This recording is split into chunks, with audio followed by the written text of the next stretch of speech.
Kita semua tahu bahwa DPR saat ini ingin melemahkan KPK dengan menerbitkan RUU KPK. Kemudian kita juga tahu cerita selanjutnya, yaitu Presiden jadi menyetujui karena didukung semua partai politik di DPR. Ada yang aneh di sini, karena kita semua tahu bahwa secara pribadi Presiden itu ingin korupsi hilang dari muka bumi Indonesia. Tapi kita juga semua tahu bahwa kalau diterapkan bisa-bisa separuh anggota DPR dan pejabat daerah berbaju oranye disikat KPK. Maka lebih baik KPK dilemahkan. Di sini Presiden jadi gamang posisinya karena partai pendukungnya pun ternyata tidak ingin bebas dari korupsi di negara Indonesia ini. Saya yakin dengan terpaksa Presiden menyetujui RUU KPK. Dan tak lama serangan didapat dari para mahasiswa, insan media, termasuk tetua bangsa ini, yang menganggap RUU DPR banyak yang serampangan dan membahayakan kelangsungan hidup bernegara di Indonesia ini. Kita tahulah kualitas DPR seperti apa dengan keputusan melemahkan KPK. Efeknya, jadi masyarakat turun ke jalan, terutama generasi milenial digital atau generasi Z, yaitu mereka yang lahir di atas tahun 1997. Mereka ini lahir di zaman reformasi,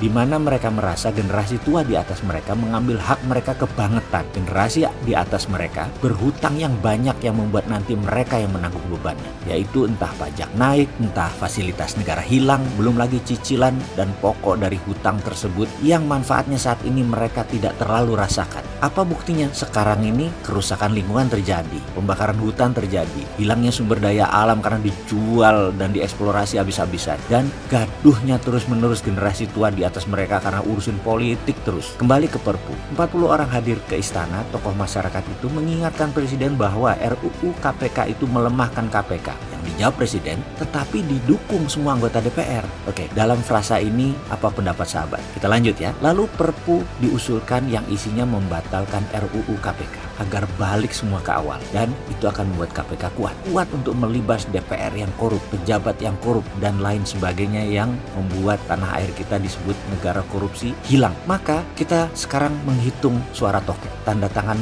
Perpu atau tidak. Tanda tangan Perpu itu pro rakyat. Perpu tidak ditandatangani artinya pro DPR yang melemahkan KPK. Waktunya sudah mepet loh. Dan kok saya feelingnya Perpu nggak ditandatangani ya? Atau apa yang terjadi setelah itu? Rakyat pasti turun ke jalan. Selama masa pemerintahan ke depan akan banyak gangguan karena trust atau kepercayaan kepada pemerintah turun drastis. Atau pilih Perpu ditandatangani. Maka selama menjabat, parlemen DPR akan terus ngerecoki pemerintah melalui gedung kura-kuranya itu. Sama, pemerintah ke depan akan oleng terus ke depannya. Banyak intrik politiknya. Jadi pilih yang mana dong? Ke depan, mari kita lihat kualitas pemimpin bangsa ini.